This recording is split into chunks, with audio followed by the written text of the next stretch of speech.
तो देखिए, एक तरफ तो आप देख रहे हैं कि अब्बास अंसारी के विधायकी रद्द होने के बाद उपचुनाव की घोषणा की खबर सामने आई।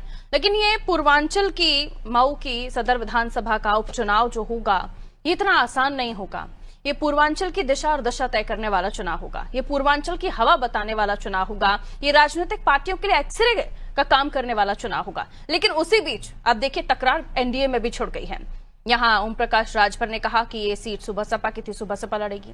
लेकिन जिस तरीके से सुबह सपा की स्थिति पिछले समय के चुनाव में हुई है, अपने बेटे राजभर जो है अरविंद राजभर को नहीं जिता पाए, फिर सुबह सपा का स्टेटस क्या हो जाता है राजनीति में, और खासतौर पर उनके लिए जो जन समर्थन कितना टिका उनके बेटे के लिए ही, तो ये बहुत सारी चीजें स्पष्ट करता है।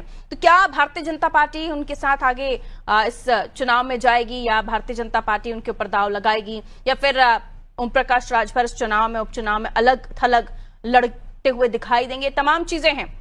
लेकिन समाजवादी पार्टी की तरफ से आने वाले समय पर क्या अंसारी फैमिली से ही कोई प्रतिनिधित्व करेगा, या चुनावी मैदान में जाएगा, या इस बार सपा भी कुछ और अलग स्टेप लेगी? आइए समझते हैं। हमारे साथ मेहमान जुड़े हुए हैं, उनसे आपका परिचय कराऊं, उससे के बाद हम उनसे चर्चा की शुरुआत करेंगे। चंद्रमोहन चौबे जी जुड़ रहे हैं भारतीय जनता पार्टी से, बहुत बहुत स्वागत करती हूँ सर। आरिफ हबीब साहब हमारे साथ जुड़ रहे हैं सपा से, बहुत स्वागत करती हूँ सर। सुभाष यादव जी सुबह सपा का पक्ष रखने के लिए हमारे साथ जुड़े हुए, आपका भी वेलकम सर। नीरज मेहरे जी वरिष्ठ पत्रकार है, हमारे साथ जुड़े। नीरज जी, आपका भी वेलकम।